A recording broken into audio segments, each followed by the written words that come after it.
Il y a des personnes qui profitent des fêtes de Noël pour voir leurs proches, discuter longuement et partager d'interminables repas. Et puis il y a les autres.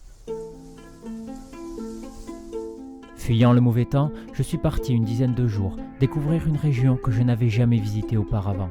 Un endroit réputé pour ses grands espaces naturels, ses paysages grandioses et son climat ensoleillé. Je suis donc parti avec pour objectif de vous faire découvrir cette région à travers deux de mes passions, regroupées chacune dans une vidéo différente. La nature et les oiseaux dans cette vidéo et les lieux abandonnés et insolites dans une autre. Dans cette première vidéo, je vous propose donc de m'accompagner au cours de ma quête de photos et de découvrir l'Algarve à travers ses impressionnants panoramas et les multiples espèces d'oiseaux qu'ils abritent.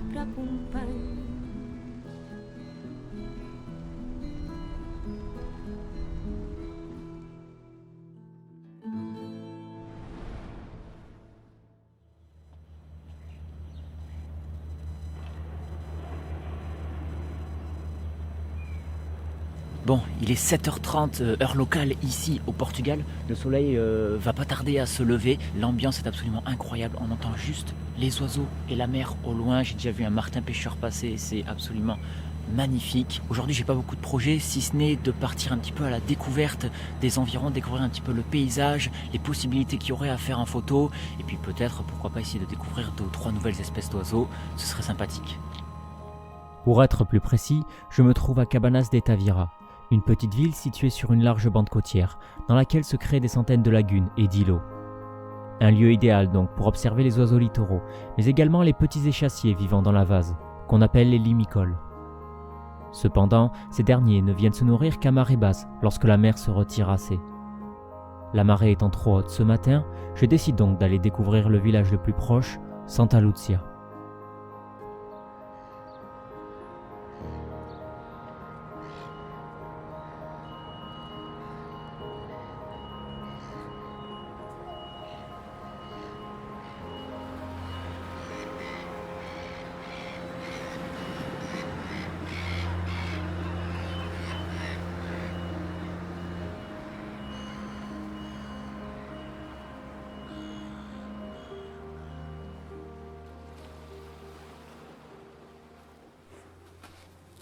Après cette petite visite, je retourne donc à Cabanas pour repérer le terrain et les espèces présentes. En effet, même si les limicoles ne sont pas les espèces les plus difficiles à photographier, elles ne se laissent pas approcher facilement.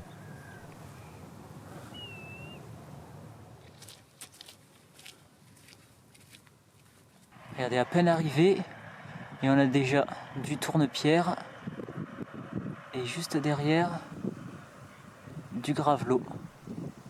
Après ce premier repérage, j'attends donc le soir et m'allonge au sol en laissant les oiseaux venir à moi. Je n'ai pas trop d'espoir, car en France, il me faut en général plusieurs sessions comme celle-là afin de trouver l'endroit idéal pour réaliser un cliché correct. Pourtant, après à peine 15 minutes immobile, un courlis cendré, reconnaissable à son bec recourbé, fera son apparition. Mais ce n'est pas tout. Quelques minutes plus tard vont s'approcher de moi 2 petits échassiers. Tout d'abord, un bécasseau, suivi de près par un grand gravelot. Il se rapproche. Il vient par là. C'est dommage, il fait trop sombre, mais il est vraiment pas loin. C'est incroyable. Une chance pour moi, qui n'avait que peu de photos de ces espèces, et qui, dès le premier jour, parvient sans trop d'efforts à réaliser quelques beaux clichés.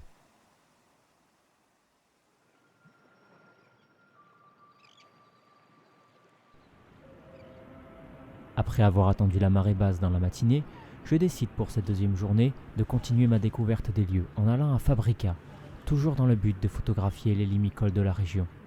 Il y a pas mal d'oiseaux qui sont là, beaucoup de limicoles. Je vois notamment des petits bécasseaux, il y a du variable et du sanderling, je pense. On a également du pluvier, je vois du chevalier aboyeur, donc pas mal d'oiseaux. Tous les oiseaux sont en fait sur le bord, là on aperçoit. Et je pense que je vais m'installer peut-être derrière ce bateau-là. Après un temps d'attente complètement immobile derrière le bateau, les oiseaux commenceront à arriver, s'approchant de plus en plus de moi et m'oubliant complètement, me permettant de les observer parfaitement. Comme dit plus tôt, il y avait beaucoup de bécasseaux, principalement des sanderlings.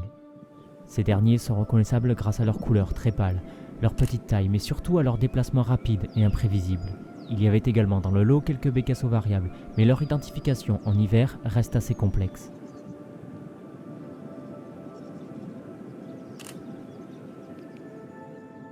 Les tourne-pierres étaient également présents.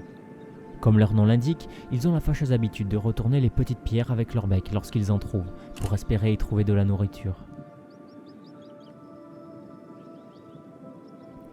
Un chevalet gambette, reconnaissable grâce à ses pattes oranges, et une aigrette garzette viendront également me rendre visite, cependant pas assez longtemps pour pouvoir en tirer des photos. Mais j'aurai surtout la chance, juste avant que le soleil se couche, d'avoir une incroyable proximité avec un pluvier argenté. Pendant près de 30 minutes, ce dernier va me gratifier de toutes sortes d'attitudes, notamment d'un combat acharné avec un crabe qui donnera de jolies photos.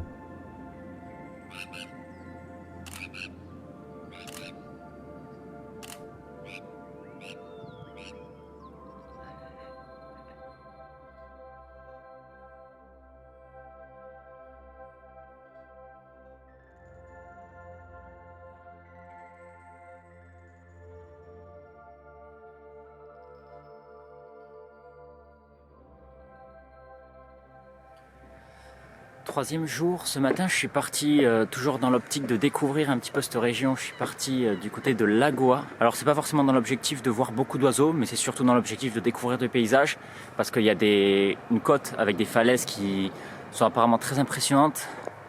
Et là j'arrive juste devant et je peux vous dire que ça vaut le coup d'œil.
On quitte la côte aujourd'hui.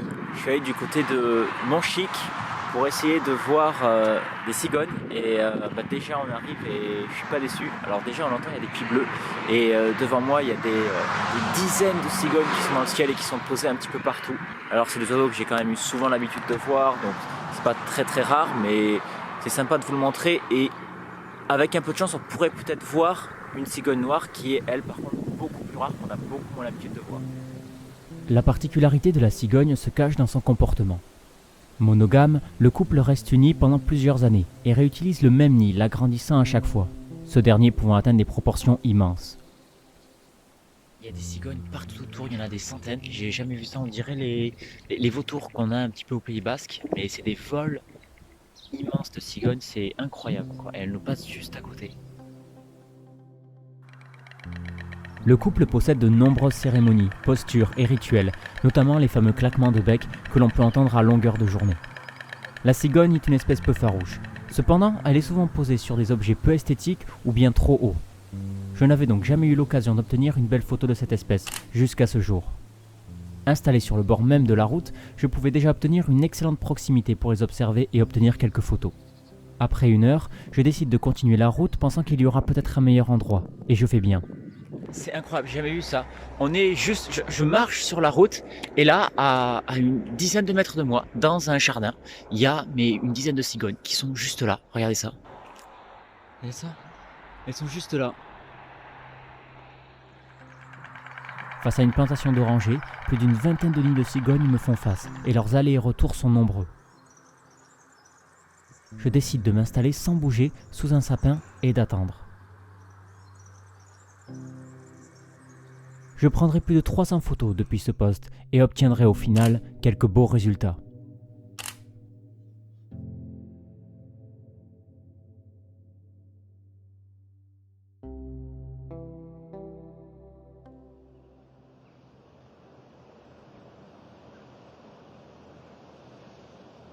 Pour cette nouvelle journée, je décide de relier à pied le petit port de Cabanas à Fabrica, la plage sur laquelle je me trouvais le deuxième jour.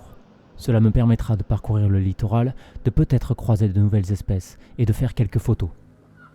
Dès le début de mon parcours, j'ai de la chance, car un courlis cendré se présente à moi.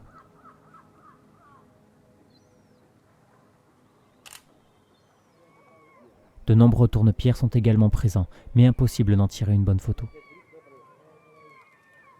En quelques mètres à peine, je quitte le port pour me retrouver au cœur d'un cordon littoral en constante évolution, où les marées créent des îlots, des lagunes et des vasières. Un véritable paradis pour les oiseaux. Lors de cette marche, je rencontrerai un chevalier aboyeur, un peu plus grand que le gambette et reconnaissable à son plumage et à ses pattes tirant vers le gris.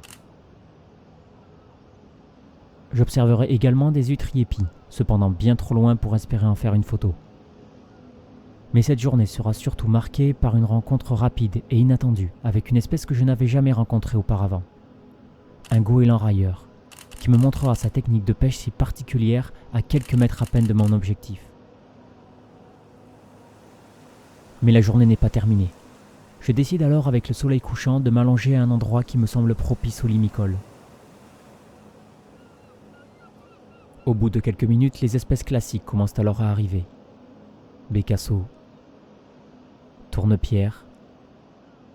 Au fur et à mesure, les oiseaux m'oublient totalement et un grand gravelot se pose même à quelques pas de moi.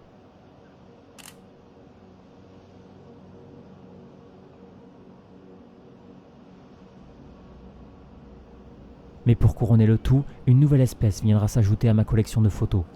Un gravelot à collier interrompu. Bien plus rare que les autres gravelots, il en diffère, comme son nom l'indique, par son collier moins imposant et nettement coupé au niveau de la gorge.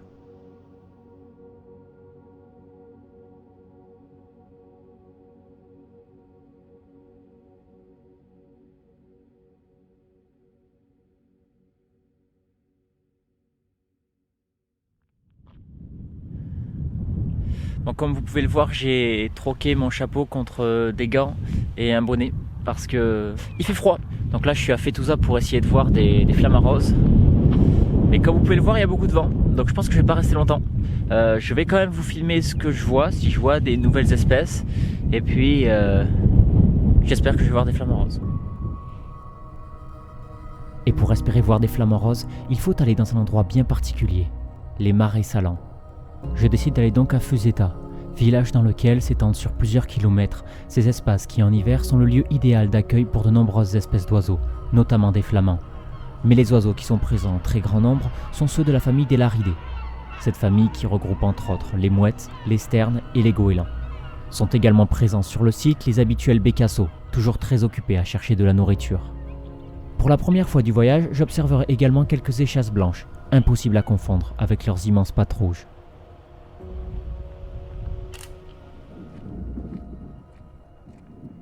Au bout de quelques kilomètres, j'aperçois enfin le but de ma visite. Des flamands, entourés par des centaines de goélands. Malheureusement, ces derniers sont bien trop loin pour les prendre en photo, mais j'aurai quand même tout le temps de les observer. Mais lorsqu'un des goélands passe juste à côté de moi, je me rends compte d'une chose. Ce ne sont pas ceux que j'ai l'habitude de voir en France. Et je ne me suis pas trompé. Devant moi se trouve en fait un grand groupe de goélands d'Andouin, une des espèces de goélands les plus rares, présents uniquement en Méditerranée et qui vivent habituellement en pleine mer. Fort de cette découverte, je passerai donc toute l'après-midi à essayer de les saisir au vol, pour au final obtenir quelques photos correctes.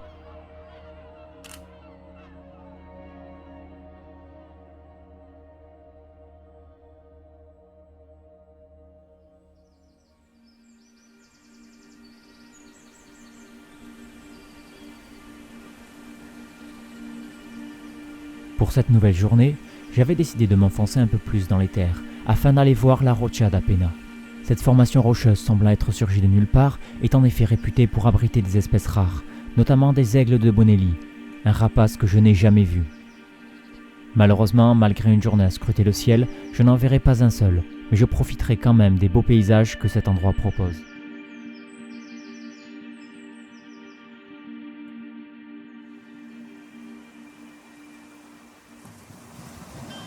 Je profiterai également des sublimes paysages de la Playa de Falezia, le jour suivant.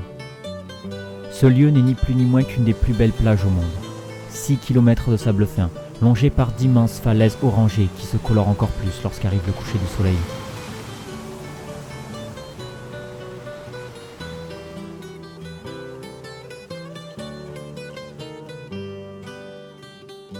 Passé ces 2 jours, je décide d'aller encore découvrir un endroit également très réputé, Lagos et ses alentours.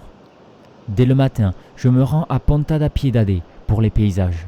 Je compte n'y rester que quelques minutes, mais le hasard en décide autrement. On arrive bientôt à la fin du voyage. Je me trouve aujourd'hui dans une dernière ville que j'ai pas vue, qui est Lagos. Alors à la base, j'étais pas censé y partir pour faire des oiseaux. J'étais vraiment censé y partir pour faire de la découverte, puisque c'est une ville que j'avais jamais vue. Il y a un joli chemin avec des grottes et des falaises. Mais j'ai à peine arrivé, j'ai vu qu'il y avait des groupes de pies bleues un peu partout. Donc je vais peut-être juste faire un tour et ensuite m'installer à un endroit pour essayer de les photographier. On va voir ce que ça va donner. Si la pie bavarde noire et blanche que l'on a l'habitude de voir en France a conquis toute l'Europe, sa cousine, la pie bleue, n'est présente que dans la péninsule ibérique, d'où mon intérêt pour cette espèce. Je me suis posé juste ici en haut d'une petite crevasse. J'ai vu les pies bleues qui passaient souvent en dessous. Mon but, c'est vraiment pas de faire une photo exceptionnelle. Je connais pas leur comportement, je connais pas leurs emplacements, etc. Mon but, c'est vraiment juste de les observer bien parce que pour l'instant, je les ai aperçus un petit peu, mais je les ai pas bien observés. Et avec un peu de chance, peut-être d'essayer de faire une photo posée, voire en vol, parce qu'elles passent vraiment proches. Donc, j'essaye de vous filmer ça. Il y a également beaucoup d'autres oiseaux aux alentours. J'essaie de vous filmer les oiseaux qu'il y a. Et puis, je vous envoie les images. Et en effet, il y a beaucoup d'oiseaux. Les classiques merles noirs sont là, de même que les trachémoteux.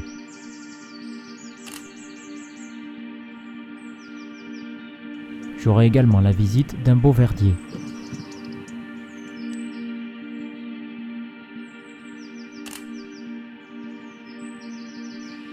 Mais surtout, les pies seront au rendez-vous.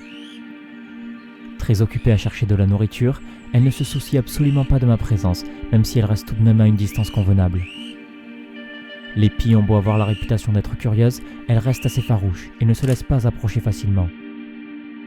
Même si mes photos ne sont pas exceptionnelles, je suis quand même content de ramener un souvenir de ce magnifique oiseau.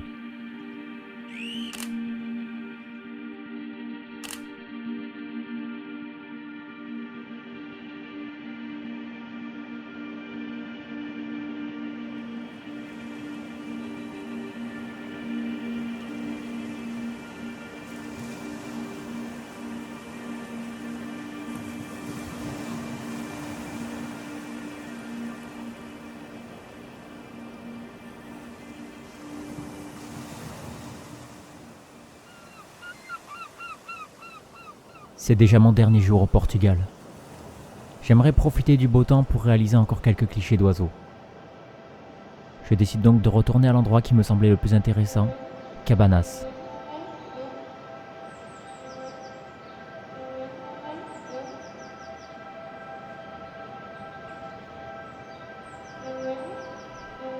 Comme à mon habitude, j'observe, puis je m'installe et je laisse venir les oiseaux à moi, et cela suffit.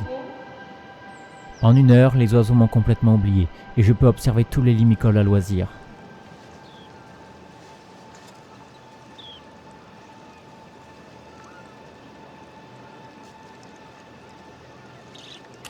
Au cours de cette session, je verrai évidemment les bécassos, de même que les grands gravelots.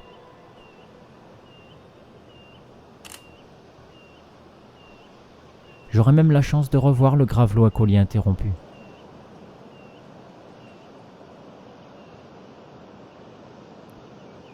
Les chevaliers sont eux aussi présents, avec du chevalier aboyeur, mais également un chevalier gambette, avec qui j'aurai une incroyable proximité.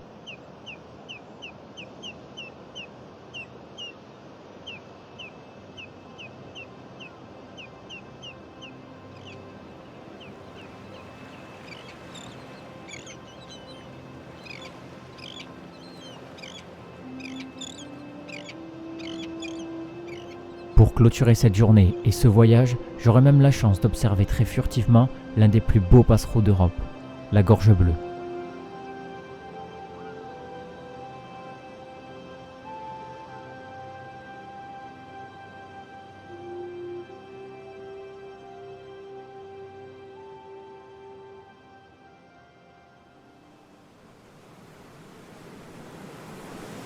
Au final, je ne pensais pas l'algarve aussi sauvage. Réputée pour être très touristique, cette région offre pourtant d'immenses espaces naturels, un endroit idéal pour les oiseaux en hiver. Ces derniers sont d'ailleurs bien moins farouches qu'en France et permettent d'avoir une belle proximité, sans trop d'efforts. Si l'on ajoute à cela la météo clémente qui permet de nombreuses sorties photos, cette région est la destination d'hiver parfaite pour les passionnés de nature. Merci à vous d'être resté jusqu'au bout de cette vidéo. Je vous invite évidemment à vous abonner si ce n'est pas déjà fait et à mettre un j'aime et un commentaire. En attendant, je vous dis à très bientôt pour de nouvelles aventures.